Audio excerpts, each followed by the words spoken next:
Seseorang yang selalu bertafakkur tentang keagungan Allah melalui makhluknya, maka akan dinampak pada mukanya keseriusan.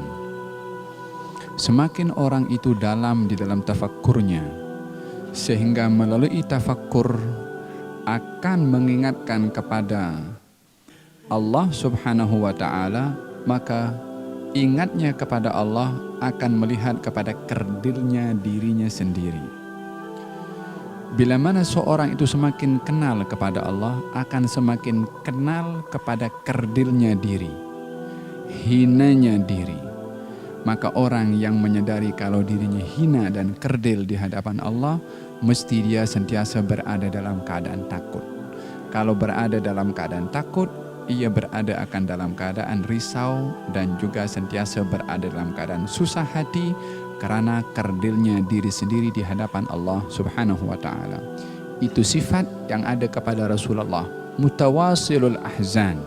Sentiasa dinampak beliau itu serius, yakni nampak macam masalah sedang ditanggung oleh Nabi. Ini berdasarkan dengan tafakkurnya beliau sentiasa tentang keajaiban dan keagungan Allah Subhanahu wa ta'ala melalui apa yang dinampak oleh Nabi SAW.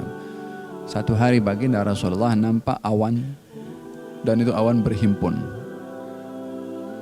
Kaum muslimin seronok, asalkan turun hujan, dan itu adalah perkara yang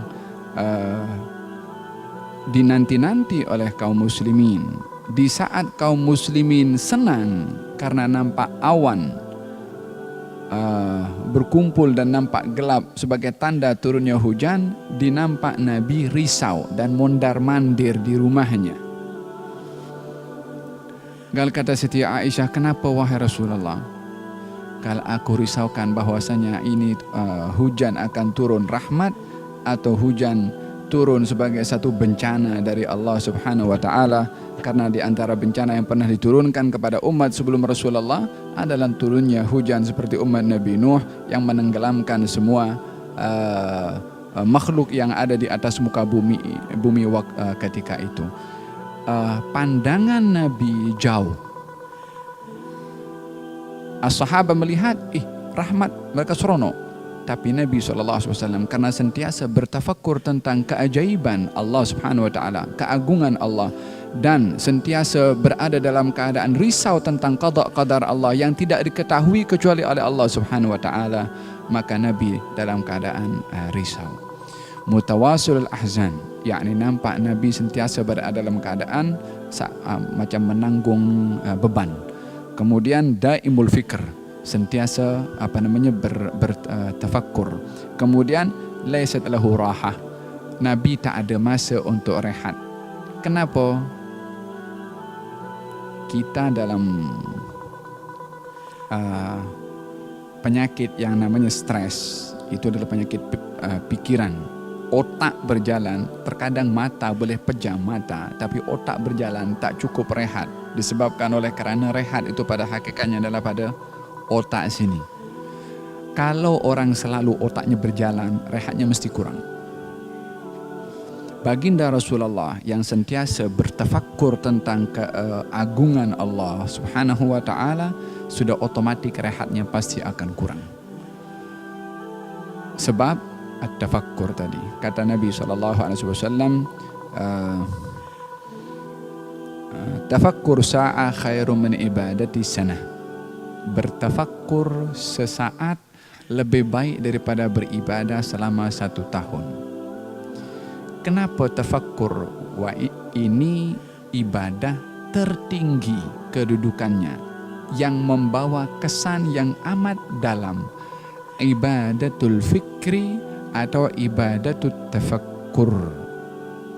Beribadah melalui pemikiran, beribadah melalui tafakkur. Jauh lebih bernilai dan berkesan kepada kepribadian dan hati seseorang berbandingkan kepada ibadah-ibadah yang lain. Oleh sebab itu di dalam Al-Quranul Karim Allah Subhanahu wa ta'ala berfirman, "Wa ma khalaqtul jinna wal insa illa liya'budun." Kami tidak ciptakan jin dan manusia kecuali untuk beribadah. Allah menyebutkan liya'budun, yakni hanya untuk beribadah. Sayyidina Abdullah ibnu Abbas menafsirkan maksud daripada ibadah itu adalah tidak boleh dihadkan kepada ibadah. Sekarang kalau kita nak berbicara tentang ibadah, berapa banyak ibadah yang digalakkan di dalam kita punya agama. Tidak terhad kepada salat 5 waktu saja, banyak sekali jenis ibadah yang digalakkan. Abdullah bin Abbas radhiyallahu anhu menafsirkan liya'budun, untuk menyembah, beribadah, maksudnya adalah liya'rifun, untuk kenal kepada Allah.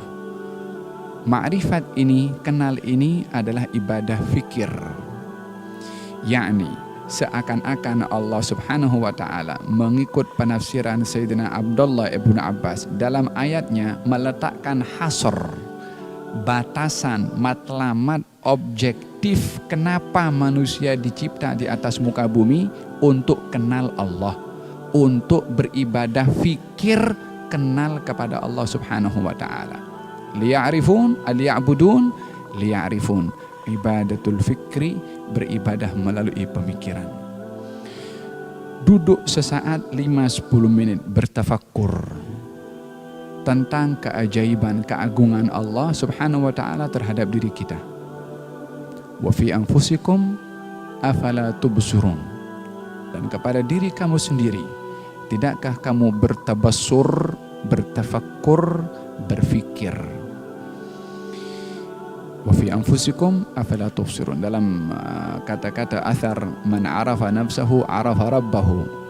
Siapa orang yang kenal tentang dirinya, bertafakkur tentang dirinya, dia kenal kepada Tuhannya.